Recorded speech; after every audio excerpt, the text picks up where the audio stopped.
వారమే. కానీ మరణం తర్వాత అందరం జీవం ఆడికి మన జీవం అయిపోతుంది అనుకుంటే కాదండి. ఆ మరణం తర్వాత మనందరం నిత్య జీవం ఉన్నది. మన మరణం తర్వాత మనందరినీ ఒక ప్లేస్ కి దేవుడు తీసుకెళ్ళాలని ఇష్టపడుతున్నాడు. అదే పరలోకం. అది నిత్య జీవం అండి. అది ఎప్పటికీ అంతము లేని రాజ్యం ఉంటున్నది. ఆ రాజ్యంలో కష్టాలు ఉండవు, దుఃఖం ఉండదు. ఆ రాజ్యంలో ఎప్పుడు సుఖ సంతోషాలే ఉంటాయి. ఆ రాజ్యంలో యేసుక్రీస్తు ప్రభువారు మనతో ఉంటాడు. ఆయన దేవుడు, ఆయన మన నిజమైన దేవుడు. ఆయన మనం రక్షించడానికి వచ్చే ఏకైక దేవుడు. ఆ రాజ్యాన్ని మనం తీసుకెళ్ళాలని కోరుతున్నాడు.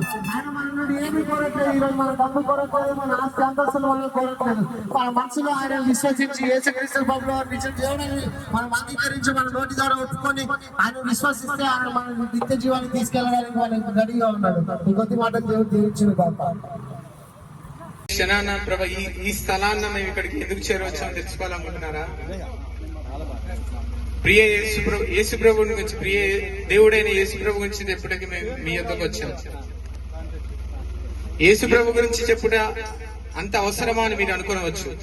ఎందుకు ఆయన ఏం కార్యం చేశాడని మీరు అనుకోవచ్చు. ఆయన చేసిన త్యాగం ఏమిటంటే గొప్ప త్యాగం, ఎవ్వరూ చేయలేని త్యాగం. నీకోసం నా కోసం చేశాడు. ఆయన గొప్ప దేవుడే ఉండి, పరిశుద్ధుడే ఉండి, అత్యున్నత సింహాసనంపై ఆసనుడే ఉండి, సైన్యములకు అధిపతి ఉండి, ఆయన నీ కొరకు నా కొరకు భూమి మీద మనిషిగా వచ్చాడు. మనుష్యుడిగా వచ్చి నీ కొరకు నా కొరకు ఆ కలువరి శిలువలో చనిపోయాడు. ఎందుకు చనిపోయాడు? అంత త్యాగం చేయవలసిన అవసరం ఏముందంటే, ఆయన చనిపోవటం ద్వారానే నీ పాపములు నా పాపములు క్షమించబడతాయి, నీ పాపాలు నా పాపాలు కడగబడతాయి. ఆ త్యాగము నీ పాపం నుంచి నిన్ను విడిపించడానికి ఆయన చేస్తూ వచ్చాడు.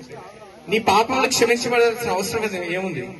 నీ పాపాలు క్షమించబడకపోతే ఏమైనా నష్టం ఉందా నీకు? మరణించిన తర్వాత నీకు తెలుస్తుంది ఆ నష్టం ఏమిటో. నీ పాపాలు క్షమించబడకపోతే నువ్వు పరలోకానికి చేరలేవు. నీ పాపాలు క్షమించబడకపోతే నువ్వు నరకానికి వెళ్తావు. ఆ నిత్య అగ్ని ఉంటుంది. ఆ నరకంలో నిత్యము మండే అగ్ని ఉంటుంది. ఆ నరకం నుంచి తప్పించుకోవాలంటే నీ పాపములు క్షమించబడాలి, నీ పాపములు కడగబడాలి. నీ పాపములు క్షమించబడి నీ శుద్ధులు అవ్వాలి. నువ్వు అనుకోవచ్చు, నేనేం పాపం చేశానని. బైబిల్లో ఒక వాక్యం ఉంది, తమ దృష్టికి తాము శుద్ధులై తమ మాలిన్యము నుండి కడగబడని వారు కలరు అని. అంటే ఏంటంటే నీ దృష్టికి, అంటే నీ దృష్టికి నా దృష్టికి, నా దృష్టికి నేను మంచివాడని, నేను శుద్ధులని అనుకుంటాను.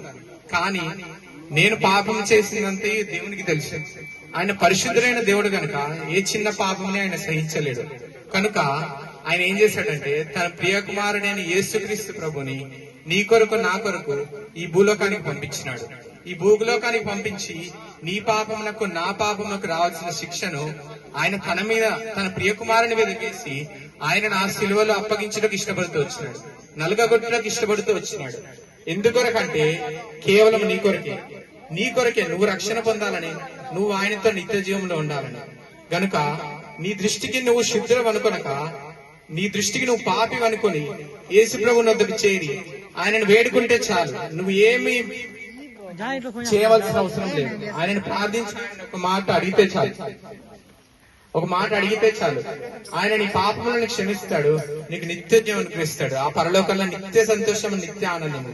నీకు ఏ కొదువ ఉండదు, ఏ అవసరత ఉండదు, నీకు ఏ కష్టం ఉండదు. ఇక్కడ నువ్వు ఎంత కష్టమైనా పడవచ్చు, కానీ పరలోకంలో నిత్య సంతోషం, నిత్యము ఆనందం. గనుక యేసు ప్రభు గురించి తెలుసుకో, ఆయన రక్షణ గురించి తెలుసుకో, ఆయన చేసిన గొప్ప త్యాగం గురించి తెలుసుకో. ఆయనను విడవక నీ యొద్దకు చేర్చుకో. ఆయన అప్పుడు నిన్నెప్పటికీ విడవడు. నువ్వు ఆయనతో ఉండేలాగా ఆయన నేను ఆ పరలోకానికి చేర్చుకుంటాడు. ఆ పరలోకంలో సంతోషంగా నిత్యం ఆనందంగా ఉండొచ్చు. దేవుడు మీ అందరినీ ఆశీర్వదించి దీవించును కాక. మీ అందరు పరలోకంలో ఉందరు కాక.